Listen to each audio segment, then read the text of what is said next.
സ്ട്രോക്കൊക്കെ കഴിഞ്ഞിരിക്കുമായിരുന്നു. അപ്പോൾ സ്ട്രോക്ക് കഴിഞ്ഞ് ഒരു 3 years മുന്നേ ആയിരുന്നു സ്ട്രോക്കൊക്കെ വന്നിട്ട് സർവൈവ് ചെയ്തിട്ട് കുഴപ്പമില്ലാതെ പോയി.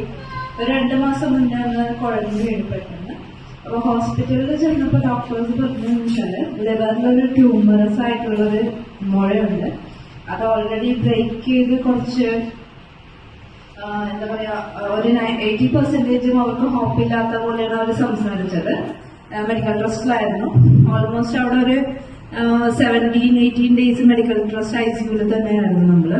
അപ്പൊ ആ ദിവസങ്ങളിലൊക്കെ ഡോക്ടേഴ്സ് പറഞ്ഞുകൊണ്ടിരുന്നതെന്ന് വെച്ചാല് ഇങ്ങനെ നിങ്ങൾക്ക് കണ്ടിന്യൂ ചെയ്തുകൊണ്ട് പോകാം, അതിനകത്ത് വലിയ പ്രോഗ്രസ് നമുക്ക് പ്രതീക്ഷിക്കാനില്ല. കാരണം ബ്ലഡ് ടെസ്റ്റിന്റെ റിസൾട്ട് എല്ലാം വരുമ്പോഴും പ്ലേറ്റ്ലെറ്റ് കൗണ്ട്സും എല്ലാം ഭയങ്കര ലോ ആയിരുന്നു. അപ്പൊ ഒരു ഡോക്ടേഴ്സ് തന്നെ പറഞ്ഞത് ഇത് ഒരു 2 weeks കഴിഞ്ഞ് സർവൈവ് ചെയ്യുമെന്ന് തോന്നുന്നില്ല എന്നൊക്കെ പറഞ്ഞ ടൈമിലാണ് ആന്റി എന്നോട് ഫസ്റ്റ് ടൈം പറയുന്നത് ഇതേപോലെ ഒരു മെഡിസിൻ എന്നല്ല ഒരു ജ്യൂസ് ഉണ്ട്, ഐപൾസ് എന്നാണ് പേര്. അപ്പൊ ഒന്ന് ജസ്റ്റ് നീ ഒന്ന് കൊടുത്തു നോക്കാം. അപ്പൊ എനിക്ക് ഡോക്ടേഴ്സ് എല്ലാം ഇത്ര പറഞ്ഞിട്ടിരിക്കണതാണ് എനിക്ക് അതിനകത്തൊരു ഹോപ്പില്ലായിരുന്നു. എന്നാലും ഒരു ചാൻസ് എടുക്കാമെന്നുള്ളൊരു രീതിയിൽ ഞാനൊരു ബോട്ടിൽ ആദ്യം വാങ്ങിച്ചു. അങ്ങനെ ഒരു 15 days കഴിഞ്ഞപ്പോൾ തന്നെ സോഡിയം ലെവലൊക്കെ പോയിട്ട് ആകെ ഓർമ്മയില്ലാത്ത അവസ്ഥയിലായിരുന്നു. പിന്നെ അതിൽ നിന്ന് പതുക്കെ കോൺഷ്യസ് ആയ ആള് നമ്മളോടൊക്കെ റെസ്പോണ്ട് ചെയ്യാൻ തുടങ്ങി, സംസാരിക്കാനൊക്കെ തുടങ്ങി. അത് നമ്മളൊരു കണ്ടിന്യൂസ് ഒരു 3 bottles ഒക്കെ മേടിച്ചു കൊടുത്തു കഴിഞ്ഞപ്പോ ഇപ്പൊ എന്ന് വെച്ചാൽ ആള് ഇപ്പൊ ബെഡ് റിഡൻ പോലെ ആയിരുന്നു. ആള് ഒന്നും സ്വന്തമായിട്ട് ചെയ്യില്ലായിരുന്നു, ഓർമ്മയൊക്കെ പോയിട്ട്. ഇപ്പൊ ഇന്ന് ഞങ്ങളെ വീട്ടിൽ പോയിട്ട് വരികയാണ്. ആളിപ്പോ നടക്കും, സ്വന്തം കാര്യങ്ങളെല്ലാം ചെയ്യും. പക്ഷെ അതിന് തന്നെ ഇപ്പൊ കഴിഞ്ഞ പ്രാവശ്യം 2 ദിവസം മുന്നേ ഒരു ബ്ലഡ് ടെസ്റ്റ് റിസൾട്ട് ചെയ്തു, ലിവർ ടെസ്റ്റ് ചെയ്തു, കിഡ്നി ടെസ്റ്റും ചെയ്തു. അതിന്റെ റിസൾട്ട് ഡോക്ടേഴ്സിനെ കാണിച്ചപ്പോൾ തന്നെ അവർ പറഞ്ഞത് നല്ല പ്രോഗ്രസ് ആണ്, നോർമൽ എന്നാണ് എനിക്ക് മെസ്സേജ് ചെയ്തത്.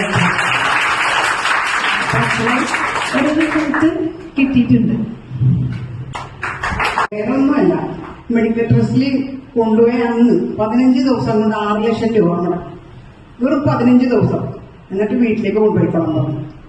അപ്പൊ ഞാൻ അവളോട് പറഞ്ഞു, നീ ഒരു 6200 വേണ്ട, ഞാൻ മുടക്കാം, ഇത് കൊടുത്തു നോക്കും, എന്നിട്ട് നീ തീരുമാനിക്കണം ഇതിനെക്കുറിച്ച്. എനിക്കൊരു ധൈര്യമുണ്ട്, കാരണം ഇത് അത്ര നല്ലൊരു സാധനം പ്രോഡക്റ്റ് ആണെന്ന് എനിക്ക് അറിയാവുന്നതുകൊണ്ടാണ് ഞാൻ അവളോട് കൊടുത്തത്.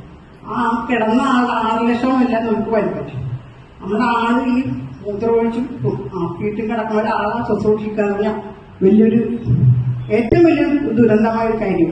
ആ ആളിന്ന് എഴുന്നേറ്റ് നടക്കുന്നു. ഞങ്ങളിപ്പോ പോയിട്ട് വരുന്ന ഈ പ്രോഡക്റ്റ് എന്ന് പറഞ്ഞാൽ 100% വിശ്വസിക്കാവുന്ന ഒരു പ്രോഡക്റ്റ്. വേറെ ഒന്നുമല്ല, ഓപ്പറേഷൻ ചെയ്യാൻ പറ്റില്ല. ആള് 2 ആഴ്ചക്കുള്ളിൽ ആള് മരിച്ചു പോകുന്ന ഡോക്ടർ പറഞ്ഞത്. അപ്പൊ 3 മാസമായി എവിടെയും പോകാൻ ഇൻട്രസ്റ്റ്. ഇപ്പൊ എന്നോട് പറഞ്ഞത് നമുക്ക് ടൂർ പോകുന്ന 6 കുപ്പി പുള്ളി കഴിച്ചിട്ടുണ്ട്. അത് ജീവനോടത്തോളം കാലം ഈ പ്രോഡക്റ്റ് കൊടുക്കും നമ്മൾ പറഞ്ഞത്. അതിന് പുള്ളി കേട്ടപ്പോ എനിക്ക് കൂടുതൽ സന്തോഷം. എനിക്കൊന്നും കിട്ടാനല്ല, ഒരാളുടെ ജീവൻ രക്ഷിക്കാൻ ഒരു നല്ല വാക്ക് നമുക്ക് ഒരാളോട് പറഞ്ഞു കൊടുക്കാൻ. അതാണ് നമുക്ക് വേണ്ടത്. ഒരു നല്ല കാര്യത്തിന് നമ്മുടെ ഒട്ടുമിക്ക നമുക്ക് ഏരിയയിലും എല്ലാം പൂച്ചത്തോടെ കാണുള്ളൂ, എല്ലാ കാര്യങ്ങളും അല്ലേ. ഒന്ന് ആലോചിച്ച് നോക്ക്, ഒരു നല്ല കാര്യം പറഞ്ഞ ആരും അത് ഇതായിട്ട് നമ്മളത് ഉപയോഗിച്ച് നോക്കിയിട്ടാണ് നമ്മൾ അതിനെക്കുറിച്ചുള്ള റിസൾട്ട് പറയുന്നത്. ഇത് ഉപയോഗിച്ച് ഇതിനെക്കുറിച്ച് എന്താണെന്ന് പറഞ്ഞ് ഞാൻ ആദ്യം എനിക്കും ആരോട് പറയും, എന്തോ പറയും, അതിനാണ് നമ്മളിൽ തന്നെ പരിശോധിച്ചത്. ആള് നടക്കണമെന്ന് നമുക്ക് വിശ്വസിക്കാൻ പറ്റില്ല. മൂക്കിൽ കൂടി ട്യൂബൊക്കെ കിടന്ന് കിടപ്പുള്ള മനുഷ്യനാണ്. ആ മനുഷ്യനെ ഇപ്പൊ പുറത്ത് വന്ന് ഞങ്ങളെ ടാറ്റയെ പറഞ്ഞു വിട്ടു. അത്ര ഈ കുട്ടിയാണെങ്കിൽ ഇവര് സ്റ്റേജിൽ സംസാരിക്കുകയോ ആരോടും മിണ്ടുകയോ ചെയ്യില്ല. ഇന്ന് അവൾ പറഞ്ഞത് എന്തുകൊണ്ടാണെന്ന് അറിയാമോ? അത്രയും നല്ലൊരു റിസൾട്ട് കിട്ടിയതുകൊണ്ടാണ്. അല്ലാതെ കുട്ടി സംസാരിക്കില്ല. എനിക്കും അത് വാശിയായിരുന്നു. ഇതിനെക്കുറിച്ച് പൂച്ചിക്കണവരോട് ഇതെനിക്ക് മറുപടി കൊടുക്കണമെന്നുള്ളത്. ഈ പുള്ളിയെ കാണിച്ചു കൊടുക്കണം കൂടി. അത്രയും സന്തോഷമുണ്ട്. വീട്ടിൽ നിന്ന് പോകുന്ന ഫോട്ടോ വരെ ഞാൻ എടുത്തു പുള്ളിയില്ല. കാരണം എന്താണെന്ന് വെച്ചാൽ വെറും 4 കുപ്പി കൊണ്ട് പുള്ളി അത്രയും റിസൾട്ടായി. നമുക്ക് അതിനോട് അത്രയും നന്ദിയുണ്ട് ഇൻഡസ്ട്രി വേണ്ടത്.